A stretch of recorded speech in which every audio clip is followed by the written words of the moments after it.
Hello नमस्कार दोस्तों, study 91 में मैं नीरज मिश्रा आप सभी का हार्दिक स्वागत करता हूं। प्यारे साथियों, आज जो हम आपके बीच में लेकर आए हुए हैं आपके यूपी टेट एग्जाम के लिए, आज हम सिलेबस पर डिस्कस करने वाले हैं कि आपके यूपी टेट एग्जाम के लिए इन्वायरमेंट क्या क्या सिलेबस होता है, पर्यावरणीय शिक्षण जो आपका इन्वायरमेंटल स्टडीज है उसके क्या पार्ट्स होते हैं, और हम उस पर आज सिलेबस को डिस्कस करने के बाद आगे उसी पर कंटिन्यू होते रहेंगे। तो साथियों, जो आपका सिलेबस है इन्वायरमेंटल स्टडीज का, पहले बात तो ये क्लियर कर लीजिएगा कि वहां से क्या होता है, वहां से क्या होगा, आपके 30 क्वेश्चंस आते हैं। कितने क्वेश्चंस आते हैं? 30 क्वेश्चंस आपको वहां से मिलने हैं, और उन 30 क्वेश्चंस के लिए आपको इन्वायरमेंटल स्टडीज में कौन कौन सी चीजें पढ़नी होती हैं और कौन कौन से टॉपिक के अंदर क्या चीजें पढ़नी होती हैं। यानी एक बार आपके चारों तरफ के इन्वायरमेंट को, इन्वायरमेंट का मतलब है एक बार समझ जाएंगे कि आखिर हमको पढ़ना क्या है। तो कहने का मतलब यह है कि आइए देर न करते हुए हम लोग सिलेबस पर डिस्कस कर लेते हैं कि हमारे इन्वायरमेंटल स्टडीज का सिलेबस क्या है। तो साथियों चलिए देखिए, सबसे पहले हम लोग जो पहला चैप्टर आपके बीच में लेकर आएंगे, या जो आपका पहला चैप्टर होगा वो होगा इन्वायरमेंट। इन्वायरमेंट के इंट्रोडक्शंस के बारे में, यानी पर्यावरण एक परिचय। क्या पढ़ेंगे? पर्यावरण एक परिचय। पर्यावरण का परिचय देखते हैं कि पर्यावरण के परिचय में कौन कौन सी चीजें हो जो हमारे और आपके एग्जाम के लिए, हमारे लिए काफी ज्यादा इंपॉर्टेंट हैं। देखिए, वहां पर हम पढ़ेंगे कि पर्यावरण की संरचना, पर्यावरण की संरचना कैसे होती है। कहने का मतलब है कि यहां पर हम पर्यावरण की संरचना में जैविक अजैविक घटकों के बारे में बात करेंगे, पर्यावरण के संगठन के बारे में बात करेंगे कि पर्यावरण का कौन कौन सा संगठन है, चाहे ऊर्जा की बात करना हो, जैविक की बात करना हो, अजैविक की बात करना हो, जंतु की बात करना हो, यानी सारी चीजें जहां से हम बात करने वाले हैं। उसके बाद टॉपिक होगा वो होगा पर्यावरण पर मानव का प्रभाव। देखिए, मेजर टॉपिक क्या है? पर्यावरण एक परिचय, ये आपका टॉपिक है। ये सब टॉपिक्स हम उसके अंतर्गत पढ़ते हैं कि मानव का पर्यावरण पर कैसा प्रभाव पड़ता है। देखिए, मानव पर पर्यावरण के प्रभाव दो होंगे, एक तो डायरेक्ट होगा यानी एक प्रत्यक्ष होगा, और एक होगा इनडायरेक्ट यानी अप्रत्यक्ष। तो डायरेक्ट और इनडायरेक्ट जो इफेक्ट्स हैं इन्वायरमेंट का मानव पर वह कैसा है, यह भी हम लोग देखेंगे। यहां से भी हमारे एग्जाम में क्वेश्चन बनते हैं। धारणीय विकास, सस्टेनेबल डेवलपमेंट की बात की जाएगी कि हम किस प्रकार किसी वस्तु या जो हमारे उत्पाद है पर्यावरण में किस प्रकार से उसका उपभोग करें कि आने वाले भविष्य की पीढ़ी के लिए भी कुछ चीजें बची रहे। तो कहने का मतलब है कि एक खाका मैंने आपके लिए तैयार किया है कि आपका संपूर्ण सिलेबस किस आधार पर होता है।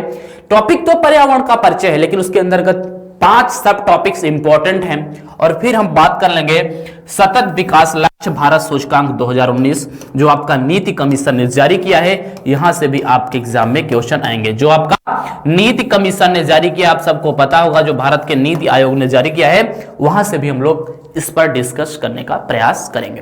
देखिए, जो आपका सेकंड टॉपिक होगा, जो आपका सेकंड टॉपिक होगा वो होगा इकोलॉजी एंड इकोलॉजी सिस्टम, पारिस्थितिकी एवं पारिस्थितिकी तंत्र। क्या? पारिस्थितिकी एवं पारिस्थितिकी तंत्र पर बात होगी। किस पर?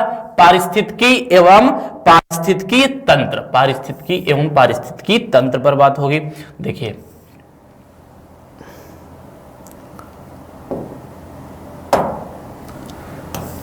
पारिस्थितिकी एवं पारिस्थितिकी तंत्र।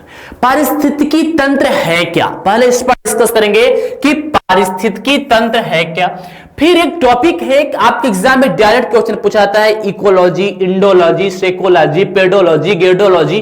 तो मतलब है कि पारिस्थितिकी विज्ञान की शाखाओं पर बात होगी कि पारिस्थितिकी विज्ञान की कौन कौन सी शाखाएं हैं, जहां से आपके एग्जाम में डायरेक्ट पूछेगा पेडोलॉजी का संबंध किसका, गॉजी का संबंध किससे है, लेडोगॉजी का संबंध किससे है। तो जो गॉजी वाला चीज है वहां से हम सोचेंगे। फिर हम बात करेंगे इसके कारक क्या क्या से, पारिस्थितिकी के कौन कौन से कारक हैं। फिर उसमें सबसे इंपॉर्टेंट कारक हम लोग मृदा की बात कर लेंगे। फिर हम लोग पारिस्थितिकीय तंत्र पढ़ेंगे, फिर पारिस्थितिकी आवास पढ़ेंगे जिसको पारिस्थितिकी निकेत कहते हैं। ठीक है, फिर पारिस्थितिकी तंत्र के कौन कौन से घटक हैं, पारिस्थितिकी तंत्र के कौन कौन से घटक हैं। नेक्स्ट जो हम लोग फिर पढ़ेंगे वह पढ़ेंगे खाद्य श्रृंखला, खाद्य जाल और पारिस्थितिकी पिरामिड। जो आपकी ऊर्जा पिरामिड, खाद्य पिरामिड जो भी है, और सब पर, और पारिस्थितिकी की गणना, इसमें एक टॉपिक और है पारिस्थितिकी की गणना, जो अल्फा बीटा गामा आप है, वहां से भी आपके एग्जाम में क्वेश्चन बनते हैं। मतलब इन्वायरमेंट का संपूर्ण डाटा, एक मोटा मोटा डाटा है आपका सिलेबस का। बाकी गहराई से बातें अगले लेक्चर से होंगी। फर्स्ट लेक्चर जब आपका स्टार्ट होगा तो वहां पर बहुत ही विस्तार से सारी चीजों को हम लोग सीखने का प्रयास करेंगे, और साथ ही क्वेश्चंस भी देखेंगे कि आपके यूपी टेट के एग्जाम में कैसे क्वेश्चंस यहां से बनते हैं, और 2011 से लेकर 2019 तक कैसे क्वेश्चन बन चुके हैं। ठीक है, तो आइए देखते हैं। नेक्स्ट टॉपिक आपका है वह है जैवमंडल, बायोस्फीयर का चैप्टर है। देखिए साथियों, जैवमंडल, क्या जैवमंडल में हम लोग मुख्य रूप से किसको पढ़ते हैं? पहले हम थोड़ा पढ़ेंगे कि जैवमंडल किसको कहते हैं, जैवमंडल के घटक और जैवमंडल के संगठक पढ़ेंगे, स्थल मंडल, वायुमंडल और जलमंडल। स्थल मंडल में हम बहुत ढेर सारी चीजों को पढ़ते हैं। स्थल मंडल में हम पर्वत पढ़ लेते हैं, स्थल मंडल में हम पठार पढ़ लेते हैं, मैदान पढ़ लेते हैं, नदी पढ़ लेते हैं, भूकंप पढ़ लेते हैं, ज्वालामुखी पढ़ लेते हैं, मृदा पढ़ लेते हैं, कृषि पढ़ लेते हैं। यानी स्थल मंडल से संबंधित जितनी भी चीजें बनेंगी वह सब आपको स्थल मंडल में पढ़ा दिया जाएगा, ताकि आपके एग्जाम का कोई भी टॉपिक छूटे ना। रही बात वायुमंडल में, तो वायुमंडल में हम वायुमंडल की परतों के बारे में पढ़ेंगे, गैसों का क्या वितरण है, वायुमंडल का तापमान कैसे बढ़ता है, कैसे वृद्धि होती है, बादल का बनना कैसे होता है, वर्षा कैसे होती है, संघनन, वाष्पोत्सर्जन, सारी क्रियाएं, और साथ में क्षोभ मंडल, क्षोभ मंडल, समताप मंडल, यहां ओजोन की बात किया जाएगा, मध्य मंडल, आयन मंडल, यानी हर टॉपिक।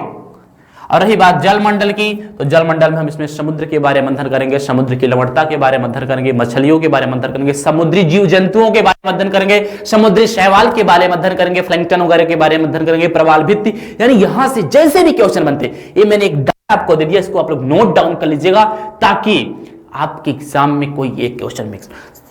दोस्तों, मैं स्टडी 91 की ओर से नीरज मिश्रा आपसे प्रॉमिस करता हूं कि आपकी पूरी क्लास में 30 क्वेश्चन में से अगर 25 एबव क्वेश्चन डायरेक्ट नहीं पूछेंगे तो बताइएगा, मेरी गारंटी, 100% गारंटी। चलिए, अब जैवमंडल के बाद हम लोग जो नेक्स्ट लेक्चर लेंगे वह लेंगे जियोम को। जियोम कौन सा लेक्चर लेने वाले हैं? जियोम को लेंगे, जिसको इंग्लिश में आप लोग बायोम के नाम से भी जानते हैं। क्या? बायोम। कड़े सोचेंगे कि जियोम क्या है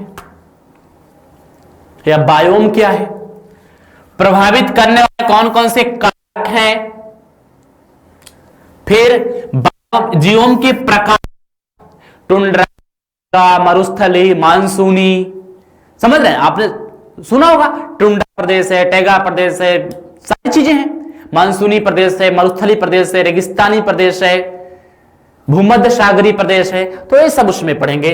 फिर हम लोग आर्द्र भूमि के बारे में पढ़ेंगे, और आर्द्र भूमि से संबंधित हम लोग रामसर सम्मेलन को तो जरूर देखेंगे, रामसर सम्मेलन को जरूर देखेंगे, जो रामसर सम्मेलन हुआ था इराक में, वहां से कौन कौन से आपके रामसर सम्मेलन में शामिल किए जाने वाले स्थल हैं, और भारत में आर्द्र भूमि के हॉट स्पॉट कौन से हैं। आर्द्र भूमि के हॉट स्पॉट भी आपके एग्जाम में क्वेश्चन पूछा जाता है। हॉट स्पॉट से संबंधित क्वेश्चन दो जगह से आते हैं, बायोडाइवर्सिटी से आते हैं और आपके आर्द्र भूमि से भी आते हैं। ठीक है, देखिए अब हम लोग इसके बाद पर्यावरणीय प्रदूषण, प्रदूषण से भी क्वेश्चन आते हैं। प्रदूषक पूछ लेता है, मापन कैसे होता है, कौन कौन से कारक है, उसको कैसे हम बच सकते हैं पर्यावरण से।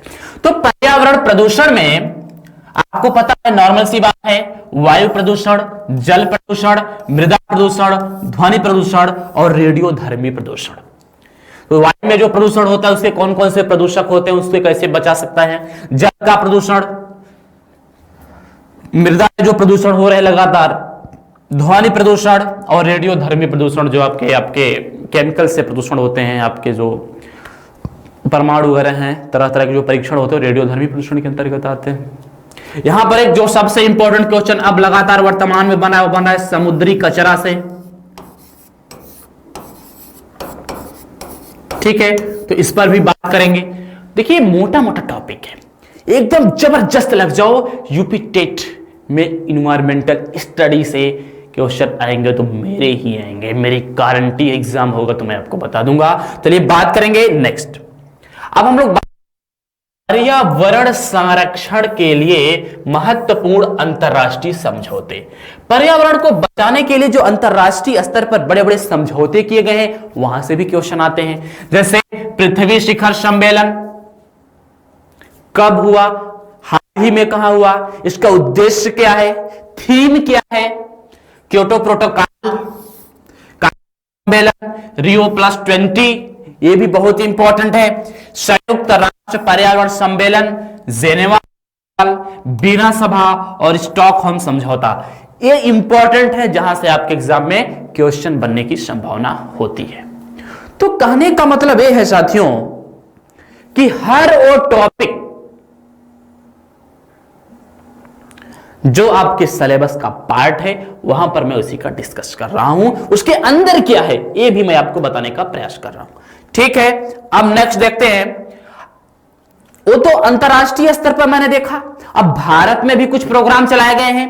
कहा गया कि पर्यावरण संरक्षण के लिए भारत में चलाए गए प्रमुख आंदोलन। भारत में पर्यावरण संरक्षण के लिए प्रमुख आंदोलन क्या है? वन्य जीव संरक्षण अधिनियम 1972 के बारे में बात करेंगे और इसमें कुछ संशोधन भी हुआ है, तो हाल ही में संशोधनों पर चर्चा करेंगे। 2015 में भी इसमें संशोधन हुआ, क्या संशोधन हुआ। फिर हम लोग चिपको आंदोलन की बात करेंगे, जो पेड़ों से बचाने से संबंधित, लोग पेड़ से चिपकते, कहां से शुरू हुआ, क्या चीजें हैं। जंगल बचाओ अभियान, नर्मदा आंदोलन और विश्नोई आंदोलन, ये आपके लिए और इत्यादि का टॉपिक है। इसमें और जो छोटे छोटे आंदोलन लगातार हो रहे हैं या पुराने समय में जो लगातार हुए हैं सब से डिस्कस हो रहा है बहुत ही शानदार तरीके से। ये आपको मैंने एक डाटा दे दिया कि आपके पास एक डाटा हो, आप देखो कि सर कौन सा टॉपिक क्लियर हो रहा है या नहीं हो रहा है।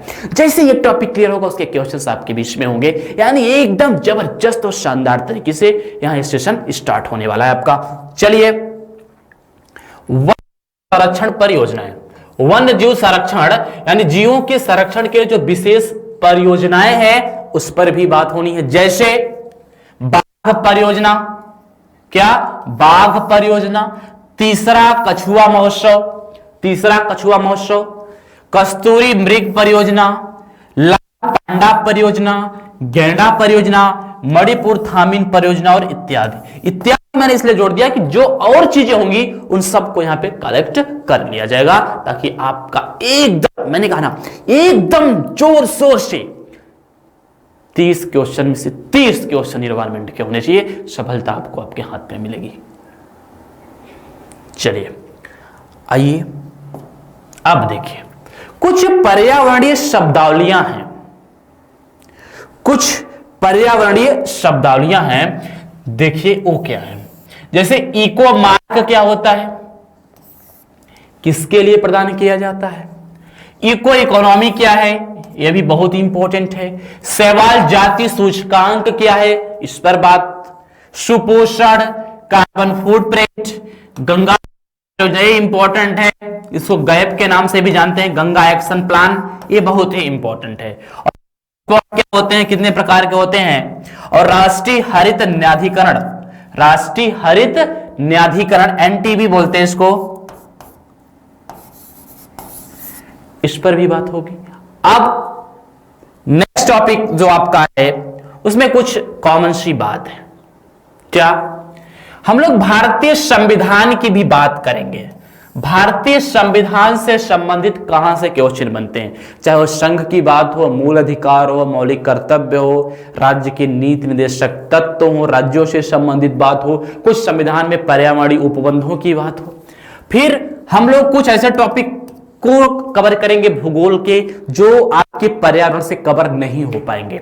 ज्यादा तो टॉपिक तो पर्यावरण के अंदर ही कवर हो जाएंगे, लेकिन कुछ ऐसे टॉपिक हैं जो पर्यावरण के अंदर से कवर नहीं होंगे। जैसे अक्षांश और देशांतर के बारे में पढ़ेंगे, थोड़ा सा आपके एग्जाम में क्वेश्चन आते हैं। सौरमंडल के बारे में पढ़ेंगे थोड़ा सा आपके, समझ, पृथ्वी तापन के बारे में बात करेंगे, वहां से भी आपके एग्जाम में क्वेश्चन आते हैं। कुछ भारत के बारे में सामान्य जानकारियां लेंगे कि छोटा बड़ा राज्य, जनसंख्या के बारे में अध्ययन करेंगे, और इकोनॉमी में कुछ बैंकिंग से संबंधित कभी कभार क्वेश्चन आ जाते हैं, और जनरल साइंस के बाद इतना काफी है। देखा ना, इतना काफी है साथियों। ये आपके पर्यावरणीय शिक्षण का संपूर्ण सिलेबस जिसका डिस्कशन मैंने आपके साथ किया।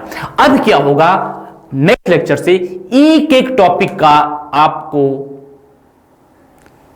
विस्तार, एकदम विस्तार तरीके से, ये तो बहुत तेज किया क्योंकि आपका सिलेबस है साथियों, थोड़ा तेज चलना पड़ा, एकदम शानदार और विस्तार तरीके से इस टॉपिक का संपूर्ण कवरेज कराया जाएगा, और साथ ही साथ प्रत्येक टॉपिक से संभावित प्रश्न और प्रीवियस ईयर के प्रश्न को भी यहां पे टैली करा दिए जाएंगे कि देखो कहां से कैसे इस टॉपिक से क्वेश्चन बने।